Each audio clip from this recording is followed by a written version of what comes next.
അങ്ങനെ നമ്മൾ കർണിമാതാ ക്ഷേത്രത്തിലെ വിശേഷങ്ങളെ കണ്ടു. ഇനി നമുക്കൊരു ചായ കുടിച്ചിട്ട് അടുത്ത കാഴ്ചയിലേക്ക് പോവാം.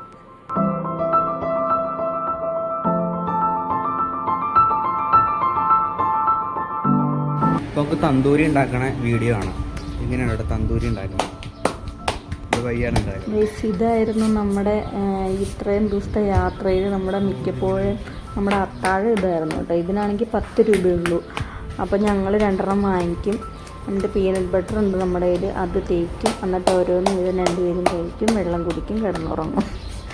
ഇതിന് ഭയങ്കര കോസ്റ്റ് കുറവായിരുന്നു.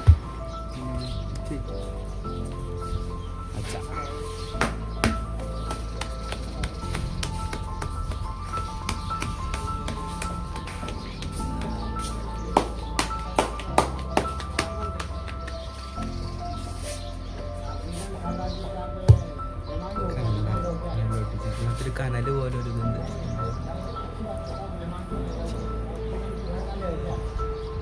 आपका नाम क्या है भैया? मेरा रतन. किधर काम? बीकानेर. ഇങ്ങനെ എടുക്കൂട്ടോ.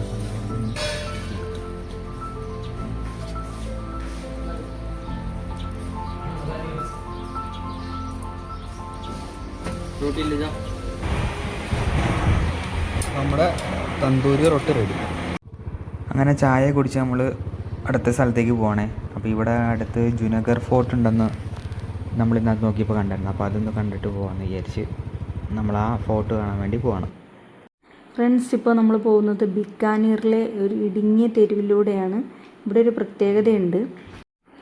ബിക്കാനീറിൻ്റെ അഭിമാനം എന്ന് പറയപ്പെടുന്ന റാംപുരിയ ഹവേലികൾ നമുക്ക് ഈ തെരുവിൽ വന്നാൽ കാണാൻ സാധിക്കും.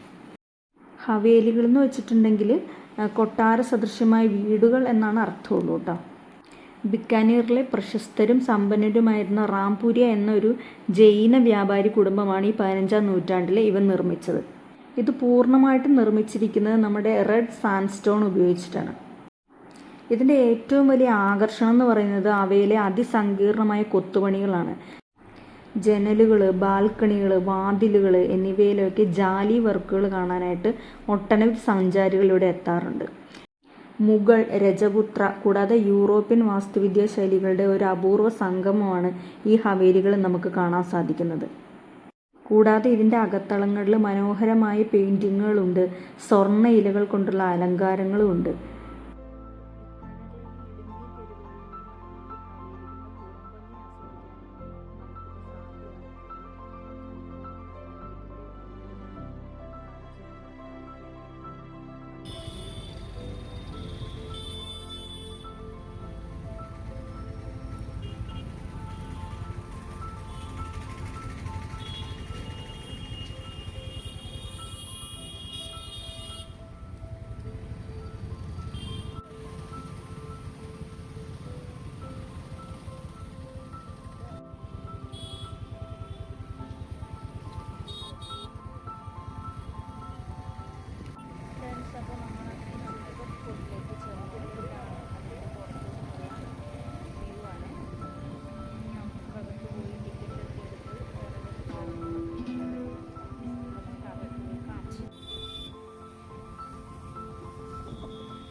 ഈ ഫോർട്ട് ഇങ്ങനെയാണ്.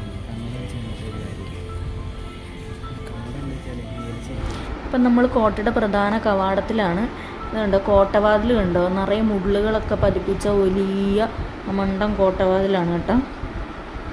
ഈ കോട്ടയ്ക്ക് ഉള്ള കുറേ പ്രത്യേകതകളുണ്ട്.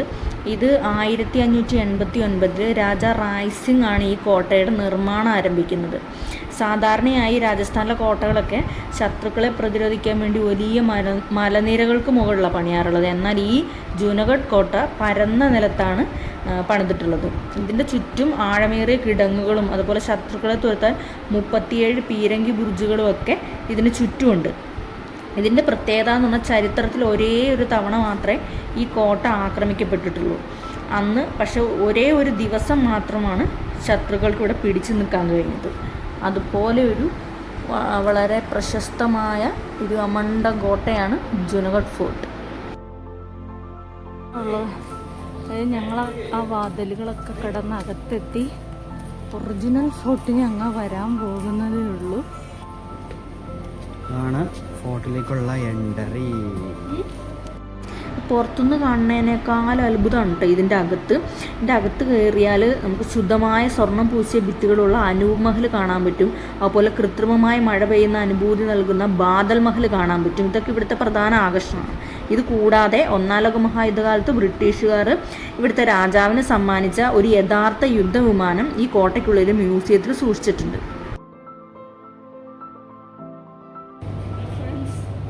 എങ്ങോട്ട് പോകണമെന്ന് അറിയാൻ നിൽക്കുകയാണ്. അങ്ങോട്ടും ഇങ്ങോട്ടും വെയിറ്റ് പ്ലേസസ് ഒക്കെ എഴുതി വെച്ചിട്ടുണ്ട്. ഒരറ്റം പോലും നോക്കാം. ഇവിടെ തന്നെ ഒരു പീരങ്കി ഇരിക്കുന്നു കേട്ടോ. പണ്ട് ഏതോ യുദ്ധത്തിന് വേണ്ടി ഉപയോഗിച്ചായിരിക്കാം അല്ലേ?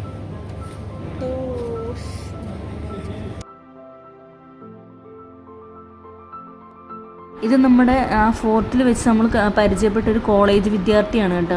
ഇവൻ നമ്മുടെ കൂടെ തന്നെ നടന്ന് നമുക്ക് അവിടെയുള്ള എല്ലാ കാര്യങ്ങളും പറഞ്ഞു തന്നെ. നമുക്ക് ഗൈഡൊന്നും ഇല്ലായിരുന്നു. അപ്പോൾ അവൻ ഒത്തിരി സഹായിച്ച് നമ്മളെ. ആൾ നല്ല അടിപൊളിയാണ്. നമ്മൾ പോകുന്ന വരെ നമ്മുടെ ഒപ്പം തന്നെ ഉണ്ടായിരുന്നു. ഇവൻ എന്തെങ്കിലും ഈ വീഡിയോ കണ്ടിട്ടുണ്ടെങ്കിൽ ബ്രദർ ബിഗ് താങ്ക്സ്. ഗൈസ്, അപ്പോൾ ഞങ്ങൾ ജുനഗർ ഫോർട്ട് കണ്ടു കഴിഞ്ഞ് ഇറങ്ങി. ഇങ്ങനെ ചുറ്റും വഴക്കട വെയിലായിരുന്നു. അതിജീവിച്ചൊക്കെ പുറത്തു വന്നിരിക്കുന്ന സുഹൃത്തുക്കളായിട്ട് ഞങ്ങളുടെ പുറകിലുള്ള ഈ സംഭവം എന്നാൽ പിന്നെ ഞങ്ങൾ ഇറങ്ങുവാണ്. ഇവിടെ ഉണ്ടല്ലോ അകത്തേക്ക് ക്യാമറ ഒന്നും കയറ്റില്ല. ഇവിടെ ഭയങ്കര പൊള്ളയാണ്, പകൽക്കൊള്ള. ഭയങ്കര പൈസ, ഭയങ്കര പൈസ.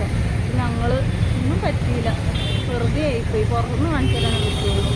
പക്ഷേ കുഴപ്പമില്ല, അത്യാവശ്യം സാധനങ്ങളൊക്കെ ഉണ്ട്. പക്ഷെ ഇവിടെയുള്ളൊരു പോരായ്മ എന്ന് പറഞ്ഞാൽ ഇത് എന്താണ്, ഓരോ സാധനങ്ങൾ എന്താണെന്ന് അവിടെ ഒരു ബോർഡോ നമ്മൾ ഒന്നും എഴുതി വെച്ചിട്ടൊന്നുമില്ല. സാധാരണ നമ്മൾ ഇതുവരെ പോയിടത്തെല്ലാം അതെന്താണ് ആ സംഭവം എന്ന് എഴുതി വെച്ചിട്ടുണ്ടായിരുന്നു. നമുക്കത് വായിച്ച് മനസ്സിലാക്കാമായിരുന്നു. പക്ഷെ ഇവരത് എഴുതി വെച്ചിട്ടില്ല. ഇവിടെ ഗൈഡുകളും ഇവരും തമ്മിൽ എന്തോ ഒരു അണ്ടർസ്റ്റാൻഡിങ് ഉണ്ടെന്ന് തോന്നുന്നു. അതുകൊണ്ടാണ്. അപ്പോൾ ഇവിടുത്തെ തന്നെയുള്ളൊരു കുട്ടി, ഒരു കോളേജിൽ പഠിക്കുന്ന ഒരു ചെക്കനാണ്. അവൻ ഞങ്ങളുടെ ഒപ്പം ഇങ്ങനെ നടന്ന് കാണുമായിരുന്നു. അപ്പോൾ അവനറിയാവുന്ന കാര്യങ്ങൾ പറഞ്ഞു തന്നപ്പോൾ ഒരു ആൾ, ഇവിടുത്തെ തന്നെ ഒരു ജോലിയാണ് ഒരാൾ വന്ന് അവന് വഴക്ക് വെക്കും. അങ്ങനെ പറഞ്ഞു കൊടുക്കാൻ പാടില്ല, ഗൈഡ് ലൈസൻസ് ഉള്ളവരെ പറഞ്ഞു കൊടുക്കാവുള്ളൂ എന്നൊക്കെ പറഞ്ഞ് അവനെ വഴക്ക് പറഞ്ഞു. ഇവിടെ അതൊരു കച്ചവടമാണ്. അതുകൊണ്ട് നമുക്ക് കാണാനും എല്ലാം മനസ്സിലാക്കാൻ പറ്റിയില്ല. അവൻ പറഞ്ഞ മനസ്സിലായി. പിന്നെന്താ, കണ്ടിട്ട് നമ്മുടെ സങ്കല്പത്തിൽ ഒരു മനസ്സിലാക്കരുത്, അത്രേ ഉള്ളൂ. അത്യാവശ്യം വലിയ സംഭവമൊക്കെ കേട്ടോ. എല്ലാ കാര്യങ്ങളും മ്യൂസിയമൊക്കെ ഉണ്ട്, വലിയൊരു നിർമ്മിതിയൊക്കെയാണ്. പക്ഷെ അത് എടുത്തൊരു പോരായ്മ. എന്നാൽ ഇനിയിപ്പോൾ അമൃത്സറിലേക്ക് ഉള്ള യാത്രയിലാണ്. അത് ആദ്യം ഞങ്ങൾ ബദിൻഡ എന്ന് പറഞ്ഞ സ്ഥലത്തെത്താൻ ശ്രമിക്കുന്നത്. പക്ഷേ അതുകൊണ്ട് ഏതെങ്കിലും പെട്രോൾ പമ്പ് ഉണ്ടാവും. ഓക്കെ, എന്നാൽ പിന്നെ നമുക്ക് വൈകുന്നേരം കാണാം. നമ്മളിവിടെ ബിക്കാനീറിലും ബദിണ്ടയ്ക്ക് പോകുമ്പോൾ നമുക്കൊരു പമ്പ് കിട്ടി, BPSLൻ്റെ. അപ്പോൾ ആ പമ്പിലാണ് നമുക്ക് സ്റ്റേ. ഇവിടെ നമുക്കൊരു ഡോർമെറ്ററി സൗകര്യമൊക്കെ ഉണ്ട്. അപ്പോൾ അത്യാവശ്യം ഞങ്ങൾ വന്നപ്പോൾ കുറച്ച് പൊടിയൊക്കെ ആയിരുന്നെങ്കിലും ഞങ്ങൾ വന്നപ്പോൾ തന്നെ ഇവിടെ വേഗം വന്ന് ഇവിടെയൊക്കെ പൊടിയൊക്കെ തൂത്ത് ഇവിടെയൊക്കെ നന്നായിട്ട് ക്ലീൻ ചെയ്തു. എല്ലാം സൂപ്പറാക്കി ഞങ്ങൾക്ക് തന്നു. ഞങ്ങളോട് ഇവിടെ താമസിക്കുന്നത് ഇങ്ങോട്ട് വരണ പോലെയായിരുന്നു. അപ്പോൾ അവർക്ക് എല്ലാവർക്കും നല്ല സ്നേഹമാണ്. പിന്നെ ഞങ്ങൾക്കുള്ള എല്ലാ സൗകര്യങ്ങളും പടപടാന്നെല്ലാം ചെയ്തു തന്നു. ഈ സാറാണ് വന്നപ്പോൾ തന്നെ ഞങ്ങൾക്ക് എല്ലാം റെഡിയാക്കി തന്നത്. Sir name? ശ്രീരാം ഗോദാര. സാറിന്റെ ഗ്രാമം ഇവിടെ തൊട്ടടുത്ത് തന്നെയാണ്. അപ്പോൾ സാറിനെ നിങ്ങളിന്ന് പരിചയപ്പെടുത്താനായിട്ടായിരുന്നു ഈ വീഡിയോ. അപ്പോൾ നമ്മൾ പെട്രോൾ പമ്പിൽ നിന്ന് ഇറങ്ങി നമ്മൾ പോണയാണ്. നേരെ അമൃത്സർ ലക്ഷ്യമാക്കിയാണ് പോണത്. അവിടെ എത്തുന്നു വിചാരിക്കും. പിന്നെ പെട്രോൾ അടിക്കുന്ന ആരൊക്കെ ഇതിൽ ചോദിച്ചായിരുന്നു ആരോ. അപ്പോൾ നമ്മൾ ഇത് അടിക്കുന്നത് എന്ന് വെച്ച് കഴിഞ്ഞാൽ, അപ്പോൾ ഒരു ദിവസം എങ്ങോട്ടാണ് പോകണതെന്ന് അറിയാലോ. അപ്പോൾ ആ ദൂരം കണക്കാക്കിയാണ് ഇതിൽ പെട്രോൾ അടിക്കുന്നത്. അപ്പോൾ ചിലപ്പോൾ നമ്മൾ പമ്പിലാണ് സ്റ്റേ ചെയ്യണമെങ്കിൽ ആ പമ്പിൽ നിന്ന് തന്നെയാണ് നമ്മൾ പെട്രോൾ അടിക്കുന്നത്. അപ്പോൾ ഇന്നത്തെ യാത്രയാണ് നമ്മൾ ഏറ്റവും കൂടുതൽ ദൂരം ഓടിക്കാൻ പോകുന്നത്. ഏകദേശം 500+ കിലോമീറ്ററാണ് നമ്മൾ ഈ ഇന്നത്തെ ദിവസം കവർ ചെയ്യേണ്ടത്. ബാക്കിയുള്ള ദിവസങ്ങളിലൊന്നും നമ്മൾ അത്രയും കിലോമീറ്റർ ഒന്നും ഉണ്ടായില്ല, ഒരു 300-350 കിലോമീറ്ററൊക്കെ ഉണ്ടാവുള്ളൂ. പക്ഷേ ഇന്ന് ഏകദേശം 500+ കിലോമീറ്റർ നമ്മൾ ഈ യാത്രയിൽ കവർ ചെയ്യണം. എന്നാലാണ് നമുക്ക് പഞ്ചാബിൽ അമൃത്സറിൽ എത്താൻ പറ്റുള്ളൂ.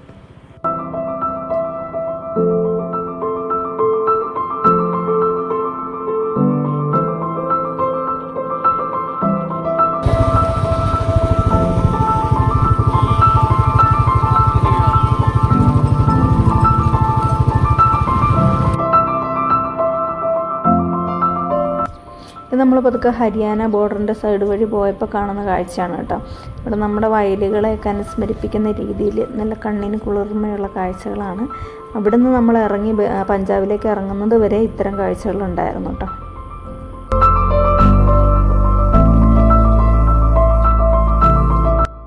ഫ്രണ്ട്സ്, നമ്മളിപ്പോൾ കാണുന്ന ഒരു തെർമൽ പവർ പ്ലാന്റ് ആണ് കേട്ടോ. ഇത് ബതിൻഡയിലെ Guru Nanak Dev thermal power plant എന്നാണ് ഇതിൻ്റെ പേര്.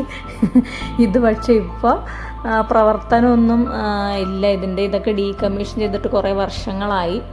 ഇതിൻ്റെ വലിപ്പം കണ്ട മണ്ട സംഭവം കേട്ടോ ഇതിൻ്റെ.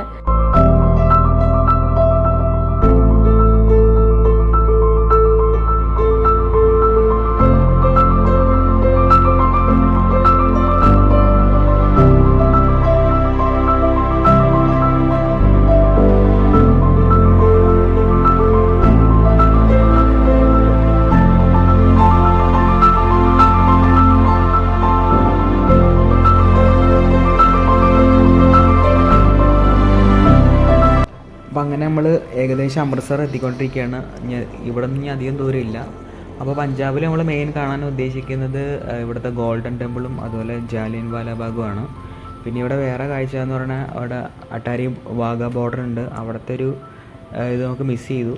അപ്പോൾ നമുക്ക് ഇന്നത് കാണാൻ സമയമില്ല. അപ്പോൾ നാളെ അത് കാണണമെങ്കിൽ തന്നെ വൈകുന്നേരമാവും. അപ്പോൾ അത്രയും സമയം നമുക്ക് സ്പെൻഡ് ചെയ്യാൻ ഇല്ലാത്തതുകൊണ്ട് നമ്മൾ ഈ 2 കാഴ്ചകളാണ് കാണാൻ ഉദ്ദേശിക്കുന്നത്. അപ്പോൾ റോഡിലൊക്കെ നല്ല തിരക്കാണ്. നമ്മൾ അമൃത്സർ ഗോൾഡൻ ടെമ്പിളിൻ്റെ അടുത്തേക്ക് എത്തുന്തോറും ഇതുപോലെ നല്ല തിരക്കുള്ള വഴികളിലൂടെയാണ് കേട്ടോ പോണേ. റോഡൊക്കെ ചെറുതായിക്കൊണ്ടിരിക്കും.